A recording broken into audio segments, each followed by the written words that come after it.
नमस्कार, मी ऋतुजा। ह्या बातमीपत्राला सुरुवात करण्याआधी जर आपल्याला संपूर्ण कोकणातील आणि मुंबईतील लोकप्रिय JPR चॅनलचं आपलं कोकण हे चॅनल जर दिसत नसेल तर आजच आपल्या जवळच्या केबल ऑपरेटरशी संपर्क साधा आणि जाहिरातींसाठी सुद्धा खाली दिलेल्या नंबरवरती नक्की संपर्क साधा।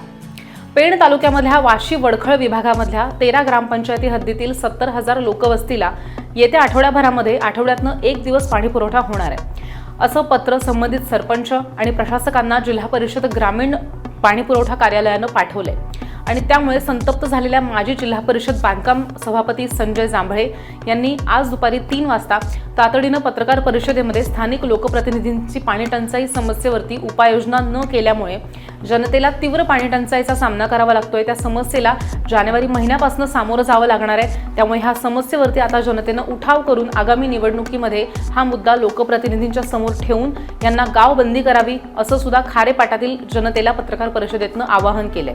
त्यामुळे ऐन जिल्हा परिषद पंचायत समिती निवडणुकीमध्येच पाणी टंचाई समस्येची पोलखोल केली गेली आहे आणि त्यामुळे राजकीय वातावरण मात्र चांगलंच तापणार आहे।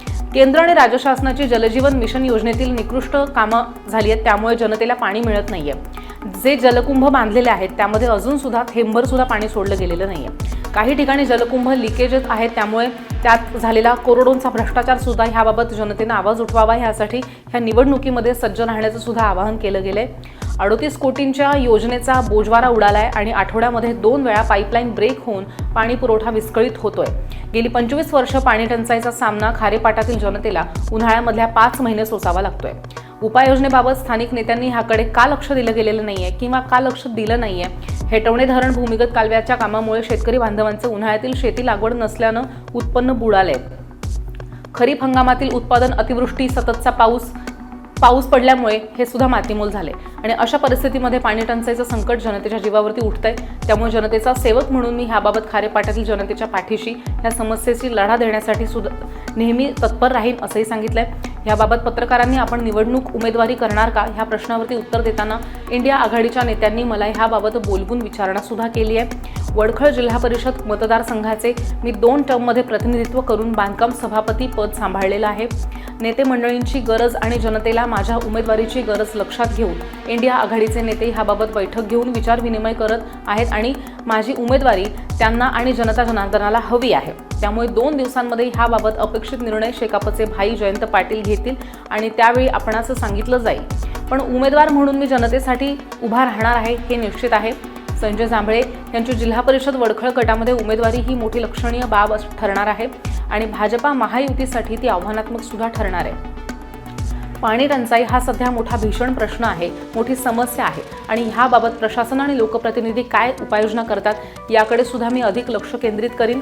निवडणुका दर 5 वर्षांनी येत असतात आणि जातातही, पण जनतेसाठी काम करणारा, धावून जाणारा सच्चा लोकप्रतिनिधीची निवड हाच माझा आज पत्रकार परिषदेमध्ये जनतेला किंवा मतदारांना आवाहन आहे असं ते म्हणाले। नेत्यांच्या भूलथापांना बळी पडू नका। आठवड्यामध्ये एकदा पिण्याचं पाणी हे खारेपाटातील जनतेसाठी गंभीर समस्येचं प्रतीक आहे असंही त्यांनी शेवटी सांगितलं। सांगायचं कारण एकच आहे की काल 15 तारखेला ग्रामीण पाणी पुरवठावाल्यांनी नोटीस काढली प्रत्येक ग्रामपंचायतला आणि त्यामध्ये त्यांनी नमूद केलेलं आहे की तुम्हाला आठवड्यातून एकच वेळ पाणी मिळेल, तो पण सकाळी 6 ते सकाळी 3। लक्षात घ्या की प्रत्येक निवडणुका आल्या की यांच्या नोटिसा येतात आणि आमच्या जनतेला वेटीस दिली जाते।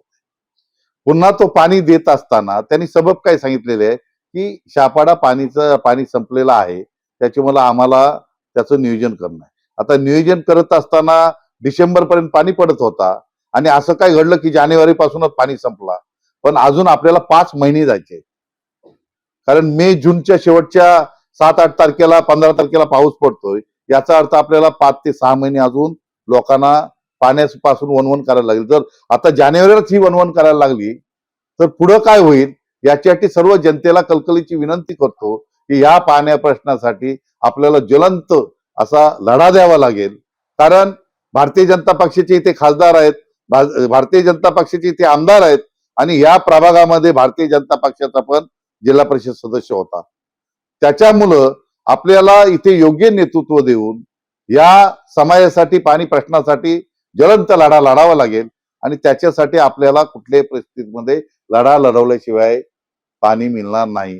पण दुःखाची बाब एकच आहे, जरी तो पाणी आम्हाला तुम्ही आठवड्यातून एक वेळ देतात, तो पण आम्हाला कुठला पाणी देता? मृत पाणी. मृत पाणी म्हणजे काय की गढूळ पाणी तुम्हाला मिळणार. म्हणजे यांचं एक कलमी कार्यक्रम आहे की इथली जनता मारायला पाहिजे आणि ह्या मेलेली जनतेवर आम्ही राज्य करायला पाहिजे. एवढं त्यांचं एक कलमी कार्यक्रम आहे. तुम्हाला सांगितलं की मागच्या वेळेस आपण लोकसभेला उद्धव साहेब गटाचं आपण गीते साहेबांचं काम केलं. आम्ही व्यक्ती बघून काम करत असतो. त्याच्यानंतर यावेळेस अतुल म्हात्रे शेतकरी कामगार पक्षाचे उमेदवार, चांगले उच्चभ्रू सुशिक्षित, चांगले लोकांना नोकरीसाठी प्राधान्य देणारी व्यक्ती होती म्हणून त्याचा आम्ही विचार करून त्यांचं काम केलं.